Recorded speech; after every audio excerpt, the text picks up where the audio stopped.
জাতীয় বিপ্লব ও সংহতি দিবস উপলক্ষে আয়োজিত এই মহতী সভার সম্মানিত সভাপতি বিএনপির সংগ্রামী মহাসচিব মির্জা ফখরুল ইসলাম আলমগীর, উপস্থিত রয়েছেন মাননীয় প্রধান অতিথি আমাদের প্রিয় নেতা জনাব তারেক রহমান, মঞ্চে উপবিষ্ট বিজ্ঞ আলোচকবৃন্দ, আমার সামনে উপবিষ্ট জাতীয় নেতৃবৃন্দ, সুধীমণ্ডলী, ভাই ও বোনেরা, আসসালামু আলাইকুম। আজ থেকে 50 বছর আগে 75 সালে 7ই নভেম্বর সেটি ছিল জাতির ইতিহাসের এক গুরুত্বপূর্ণ মাইলফলক। সিপাহী জনতার অভ্যুত্থানে সেই দিন জাতীয় রঙ্গমঞ্চে এবং পদপ্রদীপের আলোয় উদ্ভাসিত হয়েছেন আমাদের প্রিয় নেতা শহীদ রাষ্ট্রপতি জিয়াউর রহমান। সেই দিন আধিপত্যবাদী শক্তির আস্ফালনে দেশবাসী বিমূঢ় ছিল।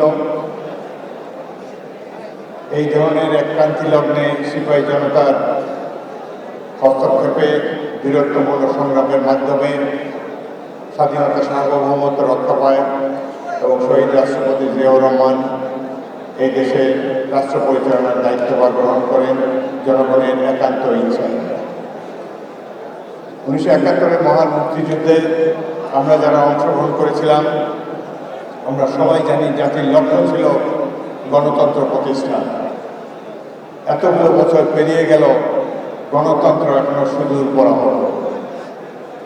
বিগত 17 বছর মাফিয়া সরকারের যে দুঃশাসনের ফলে প্রত্যেকটি প্রতিষ্ঠান ধ্বংস হয়েছে, দেশের মরাল ফ্যাব্রিক ধ্বংস হয়েছে।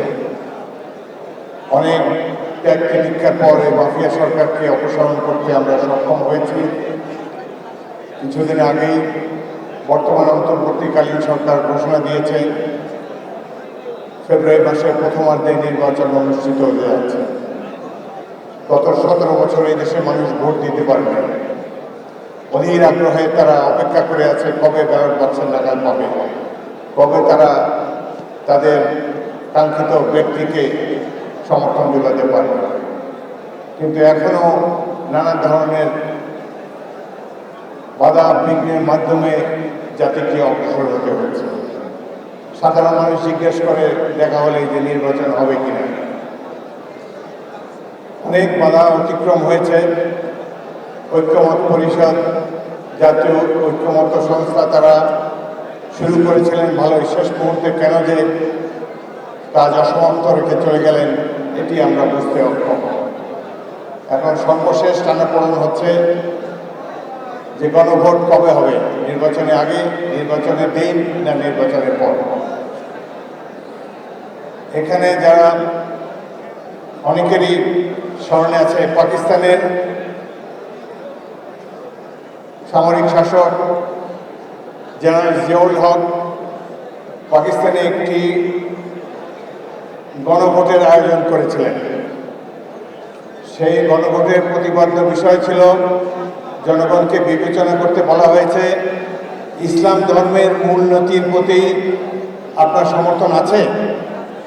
যদি উত্তর হ্যাঁ হয় তাহলে আগামী 5 বছরের জন্য আমি প্রেসিডেন্ট। এই ধরনের গণভোট এখন আশঙ্কা দেখা যাচ্ছে বাংলাদেশে কী ধরনের গণভোট হয়। 48টি সংবিধান সংশোধনের প্রপোজাল এই দেশের সাধারণ মানুষ কীভাবে ডিসাইড করবে ভোট কেন্দ্রে, তার কোনো সুস্পষ্ট রূপরেখা এখনো আমরা পাইনি। এখানে অধিকাংশ রাজনৈতিক দল এবং আমাদের দল বিএনপি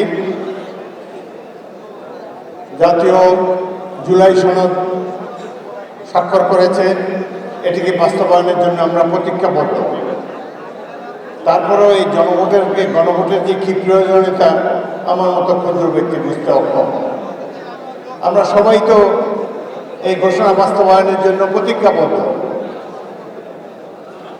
কেন আস্থা নেই রাজনৈতিক দলগুলোর উপরে? এখন কি অলিগার্কি হবে আগামী দেশে ডেমোক্রেসির বদলে?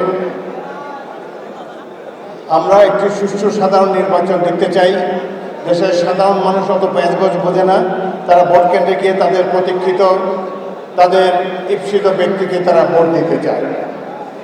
অনেক জিনিস নিয়ে আসা হয়েছে, আমাদের সামনে সর্বশেষে উপস্থাপন করা হয়েছে, যেগুলো নিয়ে আলাপ আলোচনা ঐক্যমত কমিশনের বৈঠকে হয়নি। একটি রাজনৈতিক দল, আরও কয়েকটি রাজনৈতিক দল উচ্চকক্ষে তারা প্রপোর্শনাল রিপ্রেজেন্টেশন চায়। এখন দেখা যাচ্ছে একটি রাজনৈতিক দল উচ্চকক্ষ নিম্নকক্ষ উভয় ক্ষেত্রেই পিআর সিস্টেম চায়। এইভাবে নির্বাচনকে কেন বাধাগ্রস্ত করার চেষ্টা হচ্ছে এটি আমরা বুঝতে অক্ষম। যাই হোক, আমাদের মহাসচিব অন্যান্য নেতৃবৃন্দ বলবেন, আজকের এই দিনে আমার মনে হয় যে আমাদের সবাইকে গণতন্ত্রের প্রতি আরও আস্থাশীল হতে হবে। ফেব্রুয়ারিতে যখন নির্বাচন হবে, যারা জনগণের নির্বাচিত প্রতিনিধি হবেন তাদের উপরে আস্থা রাখা প্রয়োজন। তাদেরকে আগে থেকে তাদের উপরে কোনো কিছু চাপিয়ে দেওয়ার কোনো প্রয়োজন নেই। জাতীয় সংসদে যারা নির্বাচিত হয়ে আসবেন তারাই এই দেশের জনগণের প্রতিনিধি, তাদের উপরে আস্থা রাখা উচিত সবাই।